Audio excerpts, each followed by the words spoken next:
Welcome to Get Over It, the consciousness transforming podcast for exceptional 21st century living. We have a very different show today. We're going to be speaking with Stephen Washington, and his book is Recovering You, Soul Care and Mindful Movement for Overcoming Addictions. And let's face it, folks, we're all addicted to something. And sometimes we need to control it at more times than others. And Stephen has been through a lot, which he's going to share with us. And he's going to give you some wonderful, easy tips that you can do if you choose to get over it and start recovering.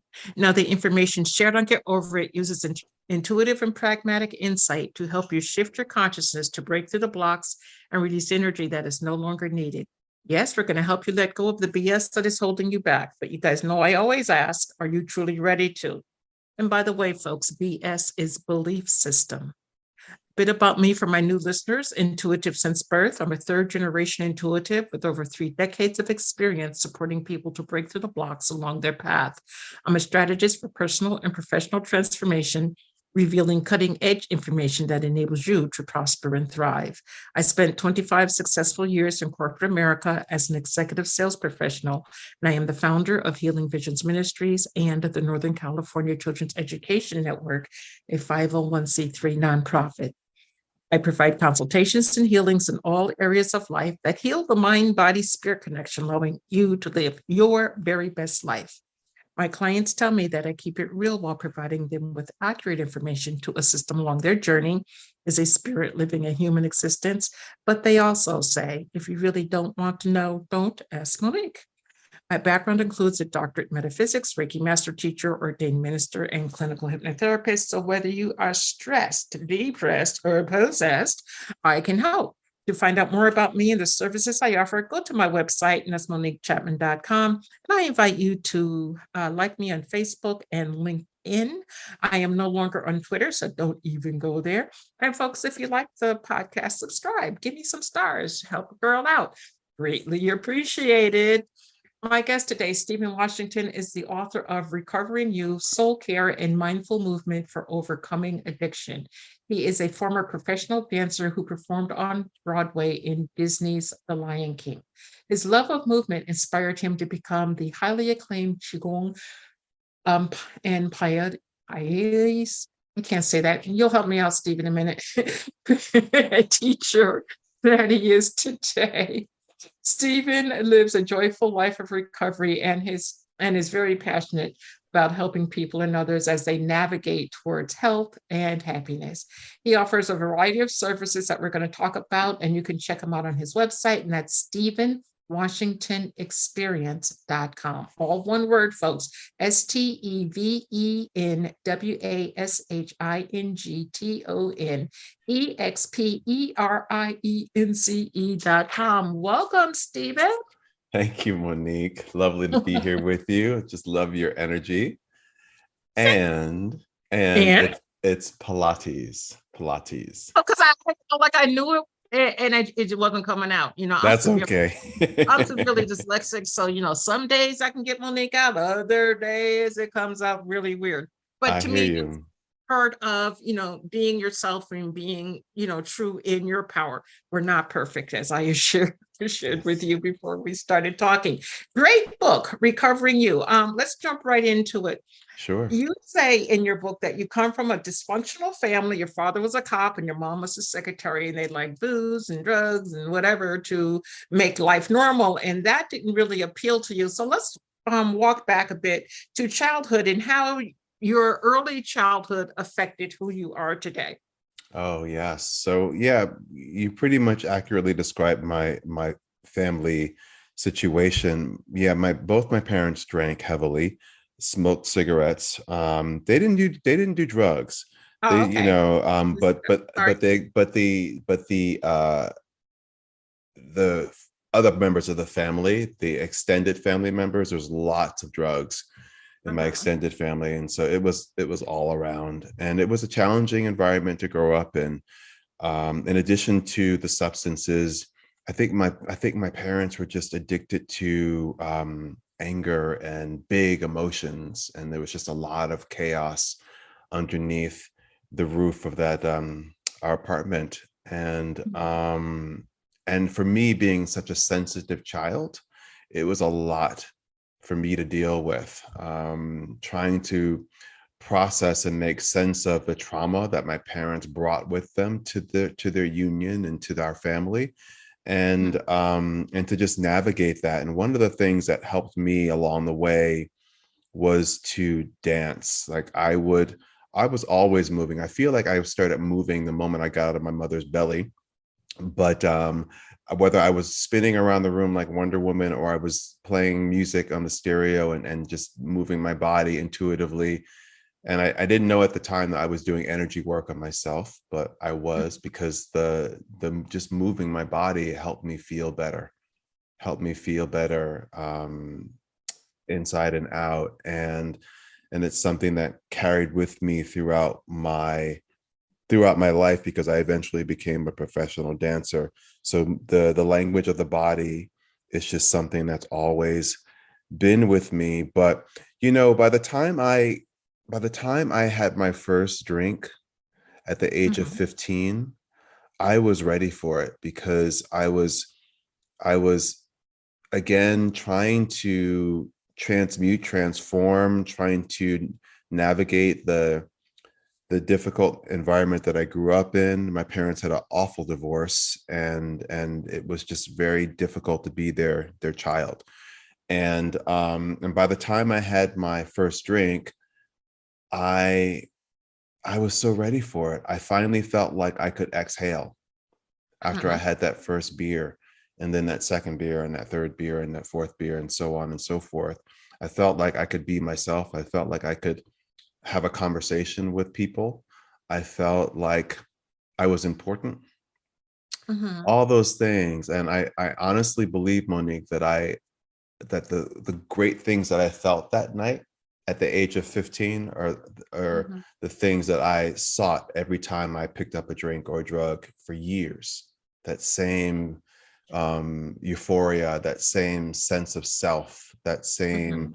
sense of escape, and feeling like I was a part of instead of apart from.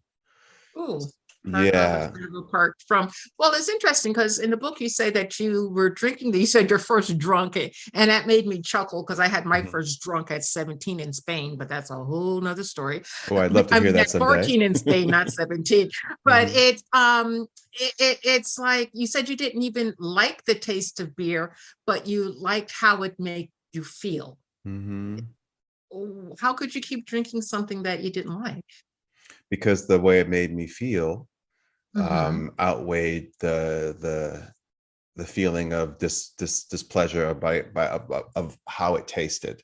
And I feel as though I was able to adapt any way I needed to in order for me to feel better ultimately. Because I didn't like the way beer tasted, but I got used to it. I didn't like the way cigarettes tasted, and eventually I became a pack a day smoker.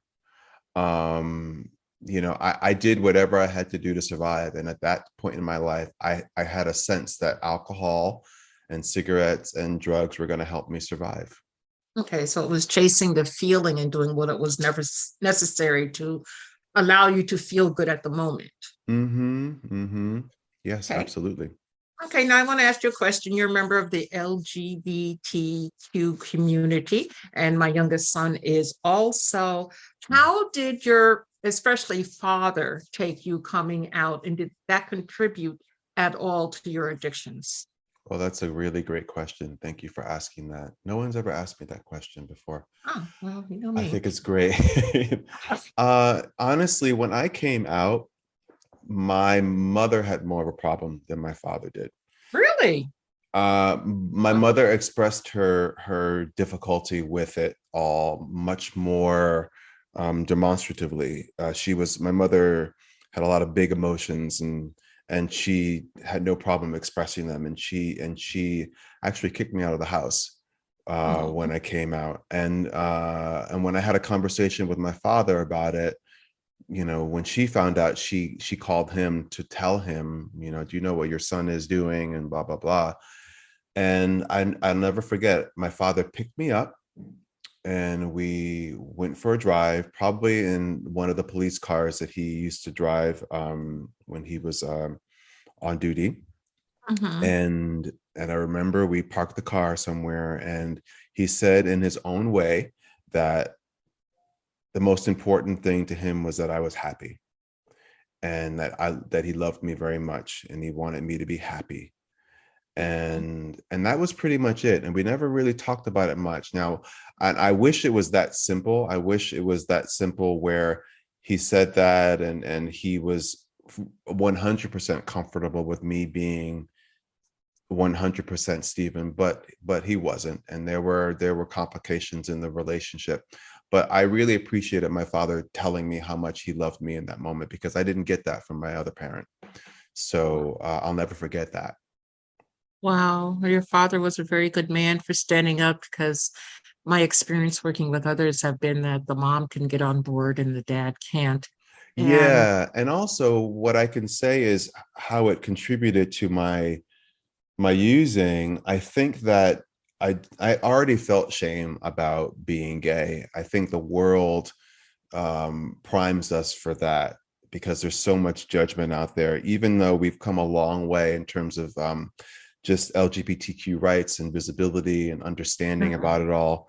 But I feel as though that experience added to the shame that I already felt. Hmm. And I feel as though the shame that I felt and that I carried perpetuated my drinking, um, without a doubt. And I wasn't able to deal with my addictions until I was able to work through some of the shame that I carried. And that's an ongoing thing. I think that shame has many different layers to it. And even after 20 years of sobriety, I find myself still peeling back the layers of the onion and discovering a little bit of shame here and a little bit of shame there, and opportunities to let it go. Well, congratulations on the 20 years of sobriety, because that can be very difficult. And if anybody's addicted and want to own your addictions, you will know that sometimes it's very difficult to let it go and let it stay behind. You talk about recovery from addiction as a returning to the self. Talk to us more about that.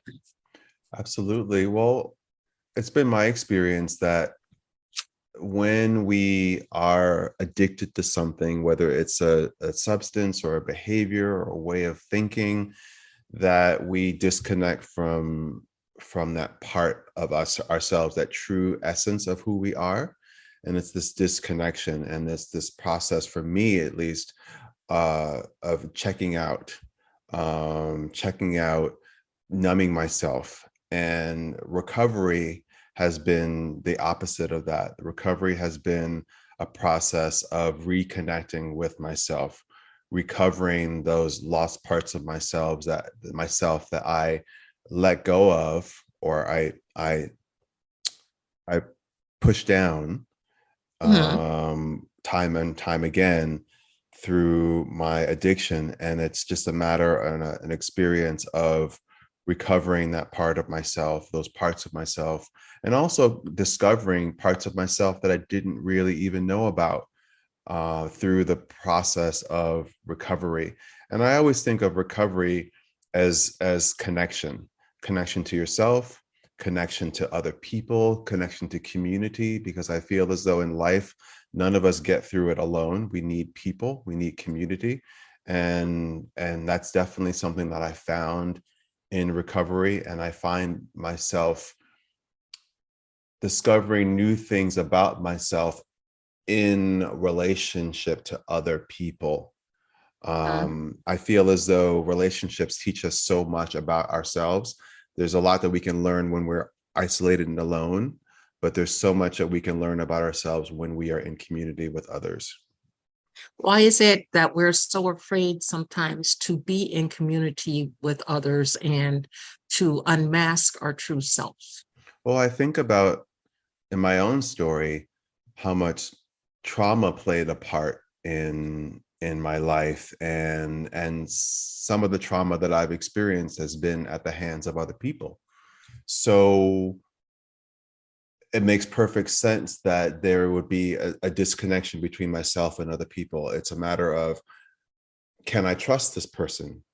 Can I trust this person with the most tender parts of myself? And for some of us, it's not an easy thing to do, and I believe it takes time.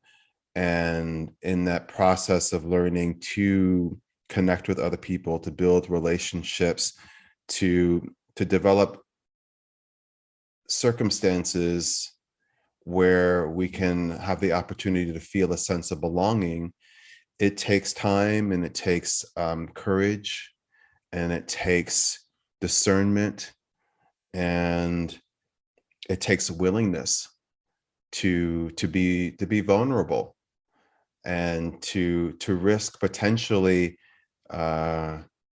being betrayed or being hurt again. But knowing that what you can gain from connection, from that kind of support, outweighs any of the risks or any of the potential disappointments that one might experience just in life and just in being in relation to other people. Okay, so but when you put yourself out there time and time and time again, and you're being vulnerable, you're putting it all out there, and people just step on you, stomp on you each and every time.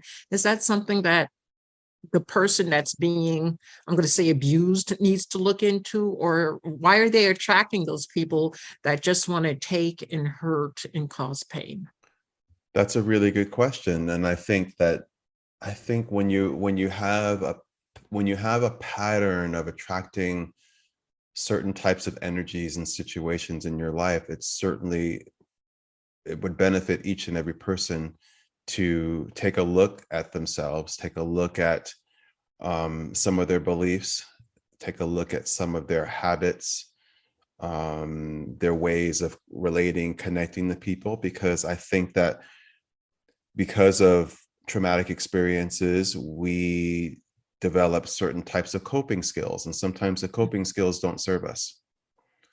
And even though we are getting certain results from our coping skills and mechanisms, and the choices that we make, and the results aren't favorable, they don't feel good, they lead us to certain types of pain, we can habitually go back to it, in part because that's just familiar. We might not want to experience that anymore, but it's all we know. And sometimes it's about the devil that you know. So it takes a lot, and it takes a lot of support, I think, outside support, in order to find a way to let go of the habits and the coping mechanisms that don't really serve us, and adopt new ones. That's certainly been a big part of my life as I've grown and changed particularly over the last 20 years of recovery.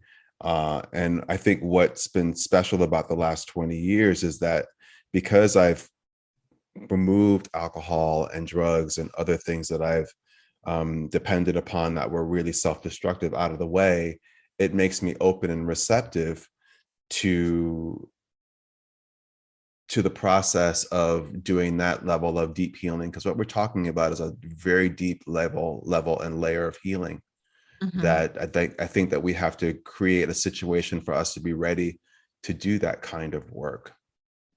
Okay. So in the subtitle of your book, you say two words that really struck my attention. That's soul care. So this deep level of healing that you're talking about, is it truly soul care? And if so, what is it? What is soul care? I think of soul care as anything that you do to develop the health and the well-being of your soul. And when I look at it from and I think of your soul as being just the deepest part of yourself. But when I Mhm. look at it from the lens of traditional Chinese medicine, there's the body, there's the which is a very material form of energy, and then there are your emotions, which is more immaterial form of energy, and then there's also your thoughts and your mind and your consciousness, which is probably the most rarefied form of energy, and that they all interact with each other. They are all interdependent of one another, and you can't Mhm. have one without the other. So I feel as though the practices in the book tend to the body, the mind, and the spirit, and the soul, because it's all connected, and that anything that we do that benefits one aspect of ourselves will have a positive impact on all the other aspects of ourselves. So I think of soul care as just self-care in all forms and all levels. Mhm. Why is movement so important to shifting our energy? Well, the body is, like I said, the a form of energy that's a most dense form of energy, and that the body holds a lot of memories. Um, like Mm. in Bessel van der Kolk's book, The Body Keeps the Score, that we hold memories and traumatic experiences in the body. And when we experience those things and we hold on to them, and there's no outlet for them to move out of the body or move through the body, pain, tension, disease settles in the body. And Mhm. movement is a way for us to open up any of the blockages or the stagnation of energy within the body. So Mhm. combining movement, especially mindful movement, like qigong, and coordinating it with breath and focused intention creates the perfect environment for a different type of healing to take place. Mhm. And mindful movement is an incredible way for us to um, move physical energy, move emotional energy, and also move mental energy. Okay. Everything that you're talking about, to me, it screams two words, and that's self-care. And when I work with women, I tell them to, utilize self-care. They say, oh, but that's being selfish. And I'm like, no, there's a Mm. difference.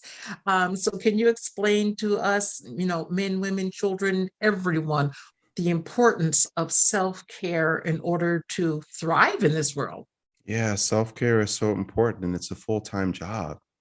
It's a full-time, I think our most important job Mm-hmm. in our lives is to take care of ourselves. And and I understand why people think that self-care is selfish, because you're thinking about yourself. But the thing is, we all serve different roles in life, and a lot of those roles are in service of other people. And in order for us to show up as our best selves, to be of service to others, you gotta fill your own cup. You have to fill your own cup, and that includes self-care, taking care of your body. So that's Mm-hmm. moving your body, exercising, eating well, making sure that you're hydrated, making sure that you get enough sleep.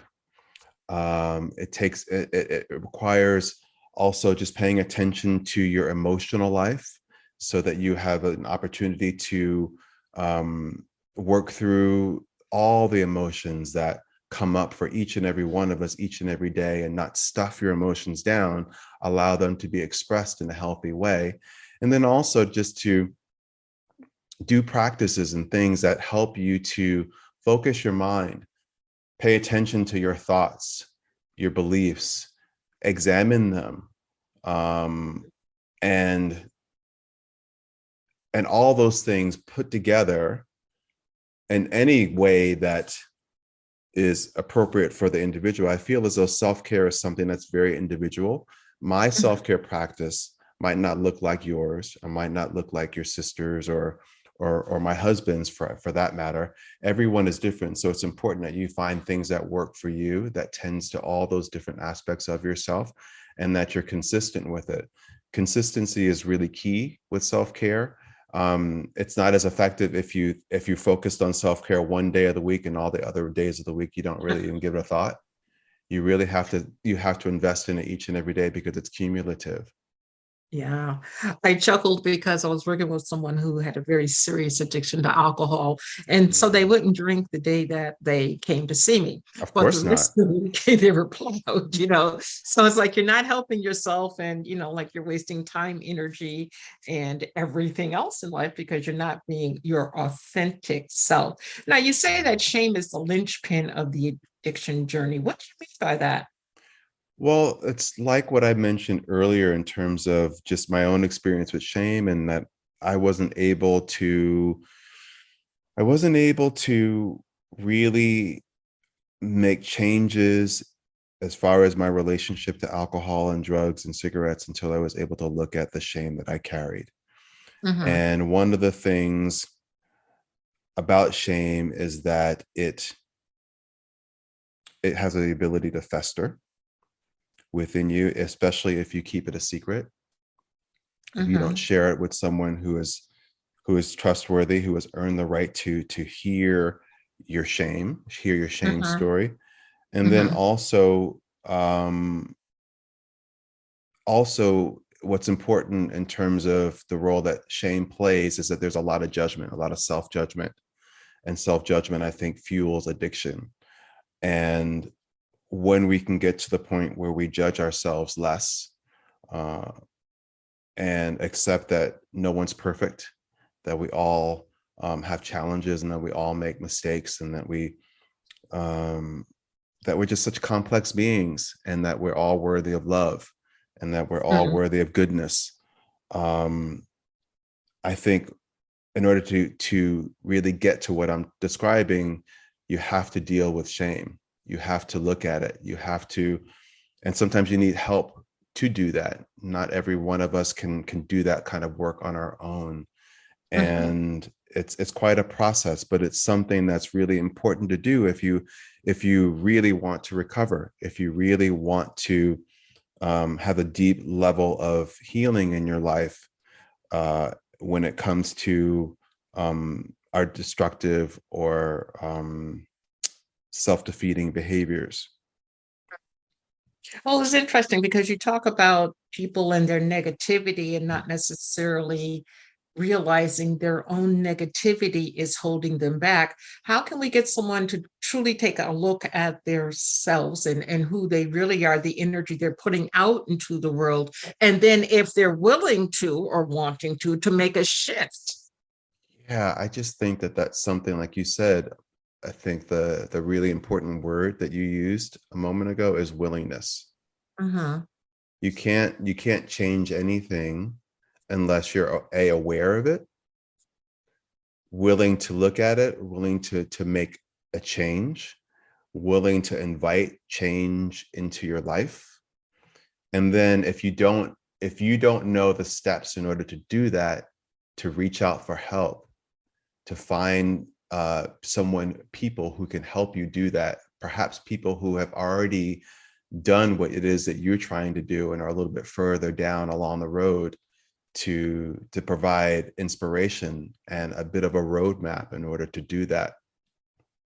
okay. In your book, Recovering You, at the end of each chapter, you have Qigong exercises, which I found is easy, pretty easy to do. Um, you also talk, and this kind of blew me away. You also put in there hand, foot, and ear reflexology to help yourself. So, can someone utilize this reflexology without causing damage to themselves? Yeah, all those practices are very, very gentle and accessible to each and every one of us. Now, mind you, there are certain points along the hands or the feet that may be contraindicated for people in certain conditions, like there's one in the webbing of between your thumb and your index finger, if you're massaging, that they say that if you are pregnant, that you should not use that point. Now, mind you, if you do massage it gently, it's not necessarily going to mean that if you're pregnant that you're going to go into labor. I think the body is a bit more strong and resilient than that.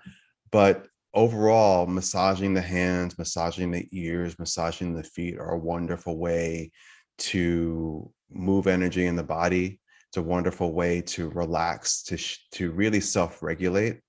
I added self-massage to the book because I wanted to give people practices that they could use to help themselves to regulate. I feel as though addiction is an attempt to self-regulate, to make yourself feel better in some way, shape, or form, the best way that you know how. And practices like the self-massage are just opportunities for people to learn other ways to take care of themselves. And it's something that you can do at any point in the day that works for you. I like to massage my feet every night before I go to bed because it helps me relax. It helps to calm my busy mind. I don't know about you, but I have a very busy mind, and sometimes it gets in the way of a restful night's sleep. So I do whatever I can to just draw some of the energy out of my head and bring it down into my body. So all of the practices are very simple. They're very accessible. You don't have to be a reflexologist to know how to massage your hands and feet. When your hands are achy, you intuitively massage your hands, Exactly.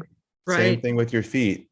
And maybe even your ears too. I don't see many people walking around pulling on their ears, but it's a great thing to do because it feels great and it has a really positive impact on your entire body. Well, it's interesting when I get stressed, which is a lot, I will automatically start massaging myself in different places. And people are like, well, what's wrong with you? And I'm like, nothing. I'm just trying to feel good. And I just put it up to me, being intuitive because I'm living in this world and other worlds at the same time. But it does help to calm things down. Now, Stephen, I want you to tell us about the Stephen Washington experience. Yes, Stephen Washington Experience is my website. And on my website, you can also find links to my membership community, the SWE Studio. It's a platform where I've created over 300 plus videos that are centered around my Pilates and Qigong fusion classes. I think those two mindful movement modalities go really well together to help build a strong body, to help balance our emotions and calm our mind. And within that, I also teach dance and laughter medicine, as well as other practices to help everyone who is a part of my community. And the people who are in my community are young and old, beginners and even more advanced students, help them live a more conscious and joyous life. It's a very affordable and accessible membership community. And I hope that anyone that's listening will check it out because it's a really beautiful and effective practice to adopt into your self-care routine. And on my site, you can also find access to links to where you can find my book, Recovering You, all the different platforms that the book is sold on. And you can also check out all the other offerings that I have on the StephenWashingtonExperience.com. Okay. Well, folks, his program is truly, truly affordable. If you're looking to shift your energy, change your life to the better, especially in 2023 for $22 a month. Listen to all those twos. You can, just jump That's in true. there and take a start. And you know what? Sign up for a month. And if you like it, continue. If you don't like it, say, hey, I've done that. You take what you have learned from it that works for you and you move on. You can't lose with this program. I did try it out, and most of you guys know the things that I am going through. And, some things I could do and some things I couldn't. So I just do the things that I can do. No shame in that game.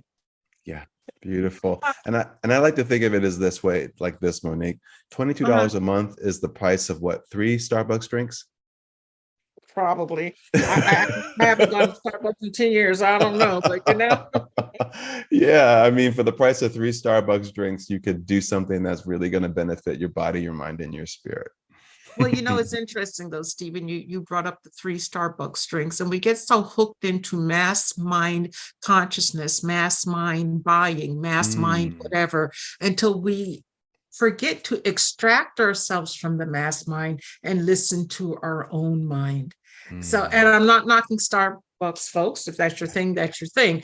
But consider, making a shift, mm. however small that shift might be. It might be one day you go without it and see what differences you notice, because I think that you'll notice a difference. Um, It's good advice, Monique. Thank you. you're welcome. And last but not least, before I let you go, I want you to talk about breath prayers. Mm, yes. So breath prayers is just a practice. It's a practice of combining the physiological process of breathing with focused intention to really begin to create a connection between the deepest parts of yourself and also with the divine. And also, it's a wonderful way to bring about more faith and optimism into your life. I like to Mhm. simply think about it as just as I breathe in, I'm thinking about drawing in something that I need more of in my life. So I might even think of a word as I breathe in. Maybe I need more peace. So I'm going to breathe in more peace. And then as I exhale out, I think about releasing anything that's going to get in the way of me experiencing more peace. So that might be fear, it might be worry, it might be doubt. So you inhale peace or whatever is meaningful to you. Mm. And then you exhale out whatever might be standing in the way of that. And just spending a few minutes doing that each and every day has the ability to shift how you feel and to create a sense of more faith and more optimism and peace and joy in your life. And folks, if you do it while I was doing it while he was talking, you will notice an instantaneous shift. And of course, you have to pay attention to your body and yourself, Yes. but you will notice that shift. Stephen, I've really appreciated talking to you, and our time is up. Could you give us a pearl of wisdom that the audience can take with them? Hmm. Well, what comes to mind is just remember that that you're worthy and that you are enough, Mm. just as you are today. No matter what it is that you might be challenged by, that you are worthy of goodness, that you are worthy of healing, you are worthy of recovery, you're worthy of transformation. Well said, my friend. Well said. Well, thank you so much, Stephen, for being with me today as we collectively get over it. And to the audience and to Stephen, I am honored and I appreciate your time and your attention. And folks, remember, the most important choice that you can make is what you choose to make important. Consider making the masterful choice of recovering you from the blessings, light, love, agape.